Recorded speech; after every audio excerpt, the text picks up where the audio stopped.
Alors c'est parti, comment on met un site en ligne avec GitHub et le tout gratuitement, on adore. Donc ici je vais vraiment tout vous montrer de A à Z, toutes les étapes. Donc juste avant, oui, il y a un autre tuto de moi sur le web sur la même chose, mais vu que l'interface a un peu changé et qu'il y a 2-3 trucs qui ont changé, je me suis dit que j'allais refaire une vidéo pour mettre à jour tout ça, tout simplement. Donc qu'est-ce qu'il nous faut? Il nous faut un profil GitHub, il vous faut un compte GitHub. Donc si vous n'en avez pas un, créez-le, c'est gratuit, vous pouvez le créer directement. Et si vous êtes développeur ou aspirant développeur, ce ne sera pas perdu, vous allez voir GitHub, vous allez de toute façon l'utiliser. Ensuite, il vous faut Git. Git est un outil de versionnage qui vous permet de créer des dépôts dans lesquels vous avez enregistrer différentes versions de vos projets. En gros, c'est ça, ça va vous donner plein de fonctionnalités sympas pour sauvegarder, retrouver des versions antérieures, etc., etc. Même si vous n'y avez jamais touché, vous pouvez suivre cette vidéo. On va juste faire 2-3 commandes que je vais vous expliquer.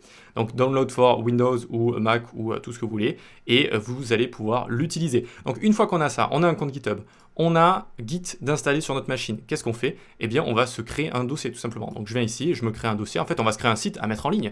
Donc, je vais l'appeler site GitHub. Voilà, site GitHub. Ou allez, portfolio, parce qu'en général, beaucoup de gens l'utilisent pour le portfolio. Une fois que j'ai ça, je l'ouvre avec VS Code. Alors, ça, c'est ouvert sur mon écran à côté. Hop, hop. Parfait, donc vous pouvez l'ouvrir avec n'importe quel éditeur de code, évidemment. Et ici, je vais juste faire un site, mais très simple, hein, juste index.html comme ça. Et je viens faire point d'exclamation, j'appuie sur Entrée, donc ça m'écrit juste un doctype.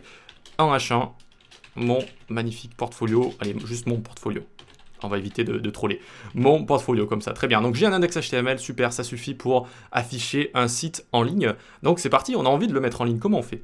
Eh bien d'abord, on va venir se créer un repository ici. Un repository, donc je fais le plus tout en haut à droite, vous voyez, il y a un plus ici, New Repository. Donc ça va être un dépôt distant vers lequel on va pouvoir envoyer nos fichiers. Et ensuite, ces fichiers seront mis en ligne par GitHub, d'accord, avec les JH Pages qui vont nous permettre de mettre ça en ligne. Donc on verra ça plus tard.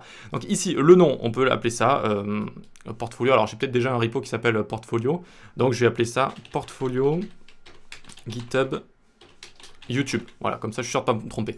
Donc description ici, bon, on n'en a pas besoin. Le nom, il est très bien comme ça. On le garde en public ici, on met bien en public, vous voyez, public.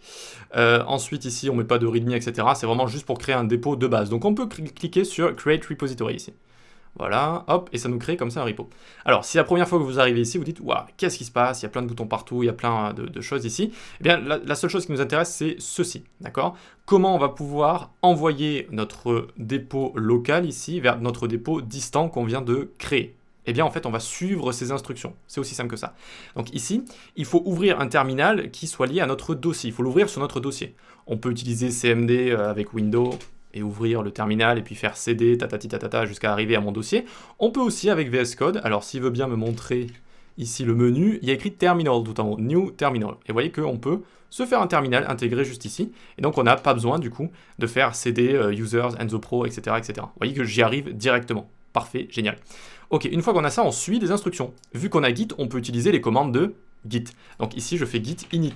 Comme initialization, j'initialise comme ça. Et vous voyez que ça initialise un dépôt ici. Parfait. Ensuite, je fais Git add plus loin point. En fait, ça va rajouter tous mes fichiers qu'il y a juste ici. Bon, là, il n'y en a qu'un. J'aurais pu faire donc git plus loin point ou git index.html comme ça, d'accord? Voilà, bon, on peut faire celui que vous voulez. Les deux commandes vont vous rajouter tout simplement votre index.html. Il faut faire gaffe avec git add plus loin point. Si vous voulez faire des commits de manière générale, il faut essayer d'être un peu plus sélectif. Mais sinon, ici, c'est la même chose. Donc, hop, on fait git add index.html. Donc, c'est bon, j'ai rajouté index.html. Mais où ça? Où est-ce que c'est? Eh bien, c'est dans une zone de transit, une staging area en anglais. C'est une sorte de zone de transit avant de photographier, de sauvegarder notre dossier. D'abord, on lui dit qu'est-ce qu'on a envie de sauvegarder, si vous voulez. Donc, on le rajoute avec git add comme ça. Très bien. Ensuite, on fait le fameux commit. Le commit, donc, git commit ici, -m pour message. Et ici, je peux mettre ajout de l'index HTML. Ajout de l'index HTML comme ça, d'accord? Donc voilà, écrivez-le bien comme moi, git commit, et un commit en fait va être une sauvegarde, va être, on appelle ça un snapshot aussi parfois, c'est-à-dire une photo qui peut être prise à un moment donné de notre projet comme ça, en fonction de ce qu'on a rajouté précédemment dans la staging area, dans la zone de transit, voilà.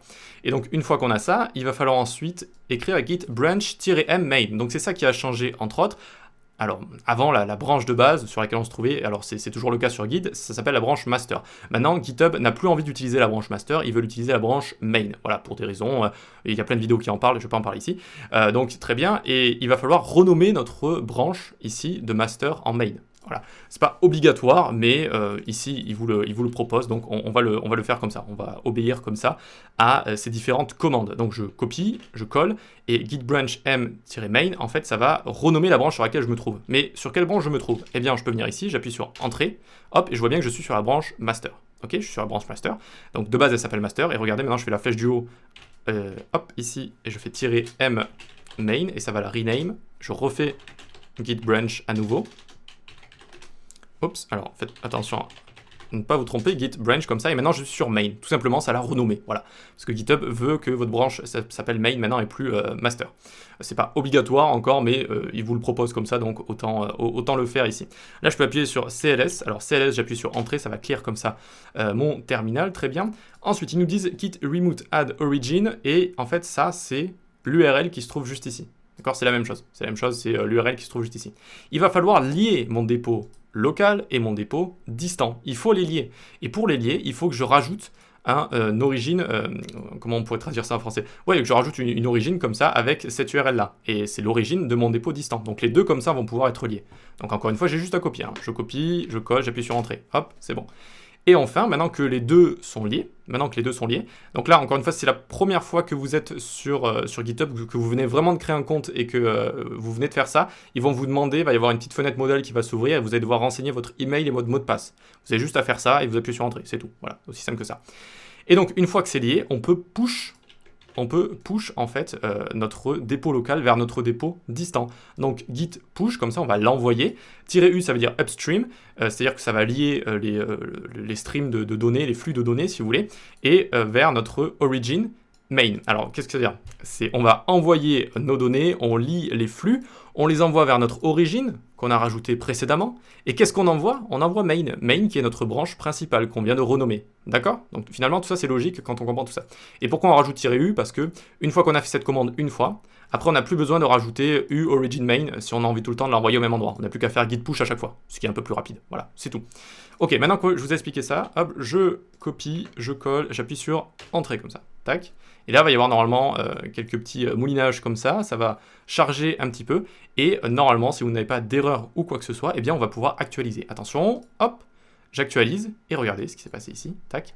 J'ai bien maintenant index.html. J'ai bien index.html juste ici, d'accord? Donc, je vois que j'ai mon index.html, j'arrive ici pour voir, hop, je clique dessus, et j'ai bien ici mon portfolio ici. Vous voyez, j'ai bien écrit H1, mon portfolio. C'est exactement ce que j'ai là. C'est bon, j'ai réussi à envoyer comme ça les fichiers de mon dépôt local vers mon dépôt distant sur GitHub. Première étape terminée, et voilà, donc c'est très bien comme ça. Donc là, on a bien plein de fonctionnalités, etc. Bon, c'est pas mon but aujourd'hui de vous expliquer tout ça. Il va falloir aller dans Settings, donc tout à droite ici, dans les onglets Settings, et ici, je vais descendre à Pages. Avant, ça se situait en bas, maintenant, ça se situe dans Pages ici, dans un onglet à part. Maintenant, la source ici, je vais cliquer sur None, et je vais select main. Main qui est, je vous rappelle, la branche principale, qui est master de base sur Git, mais on l'a renommé en main, et donc en fait ça va créer un site à partir de notre branche main, qui est, si on arrive sur notre code, qui est notre branche ici qui contient l'index.html. Donc ça va créer un site à partir de ça. Ok, donc on n'a plus qu'à faire clic, on clique sur main ici, on fait save. D'accord, donc j'ai cliqué sur Save ici.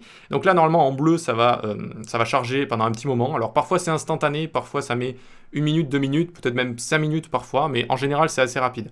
Donc là, ils vous disent que ça charge un peu. Je vais actualiser une fois pour voir. Ok, ça charge un peu, mais on peut quand même visiter ici. Donc je clique avec la molette, ça va l'ouvrir à côté. Donc normalement, c'est normal. Si ça met ça au début, c'est normal, 404. Ça n'a pas encore fini de charger et de le mettre en place. Mais généralement, c'est assez rapide. À un moment, on va actualiser et ça va être en vert. D'accord, le bleu va passer en vert. Et j'aurai plus qu'à actualiser ici et je verrai mon site directement en ligne. Donc moi, je vais faire une petite coupure au montage. Je vais attendre que ce soit bien chargé, tout simplement. Et je vous retrouve juste après. Je tente une dernière fois. Ok, c'est toujours au bleu, donc on se retrouve juste après. Et voilà, regardez, c'est passé en vert juste ici, donc normalement ça sent bon, je peux l'ouvrir à côté et j'ai bien mon portfolio juste ici. Alors évidemment, là il y a juste un H1, mais on peut mettre ici des données jusqu'à un max, je crois, de 1 GB, 1 gigaoctet, donc ça peut être quand même pas mal pour un portfolio, pour des petits outils, pour des petites présentations, ou même pour des sites assez complets, tant que vous ne dépassez pas cette limite-là. Donc c'est vraiment très sympa pour mettre du code en ligne, des projets, pour montrer un peu ce que vous avez fait dans différents frameworks, avec différents langages, un peu voilà pour montrer des projets et permettre aux recruteurs par exemple de pouvoir voir ce que vous valez aussi. Et donc vous pouvez l'utiliser pour, il y a vraiment plein d'utilisations d'utilisation possible. Voilà, donc c'est fait. Alors ici, l'URL, évidemment, il y a écrit Ziratsu, qui est mon nom de famille à l'envers, .github.io, comme ça, et mon nom de mon dépôt, comme ça. D'accord? Donc vous pouvez aussi utiliser des URL personnalisés, donc avec des domaines personnalisés. Donc il vous suffit d'en acheter un, et ensuite vous allez pouvoir le rajouter ici, et changer le CNAME, si je dis pas de bêtises, et ça va pouvoir pointer vers votre domaine personnalisé. Donc si vous voulez savoir comment on fait, vous faites juste add custom domain GHPages, et à mon avis il y a pléthore d'articles comme celui-là par exemple, qui doit vous aider. Step 1, on doit mettre le domaine juste ici, voilà. Step 2, on doit mettre custom domain CNAME, comme ça, voilà. Donc par exemple il utilise Google Domains, et il va changer le CNAME, et donc du coup ensuite ce sera bon, et ça ira pointer vers votre domaine personnalisé. Ok pour ça? Voilà comment on met en ligne un site gratuitement avec GitHub, avec les GHPages, d'accord? Donc pas si compliqué que ça quand on suit des étapes de A à Z, et je pense faire d'autres vidéos parce qu'il y a plein de services aujourd'hui qui vous permettent de mettre des sites en ligne, et ça peut être assez utile, notamment pour des débutants qui n'ont pas encore un pied dans le monde pro, qui n'ont pas trop d'argent à investir dans leur activité, et bien de pouvoir mettre des portfolios ou toutes sortes de projets comme ça en ligne gratuitement, ça peut être assez sympa. Donc je pense que je vais faire une petite série de vidéos.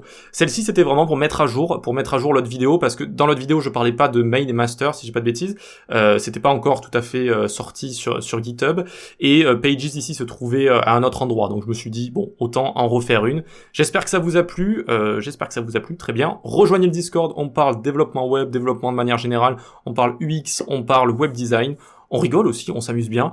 Vous pouvez suivre mes cours sur les plateformes d'e-learning, vous pouvez vous abonner à la newsletter pour avoir des nouvelles de tout ça, de mes cours, mais aussi des astuces sur le monde du développement web, comme des astuces que je viens de vous montrer aujourd'hui par exemple.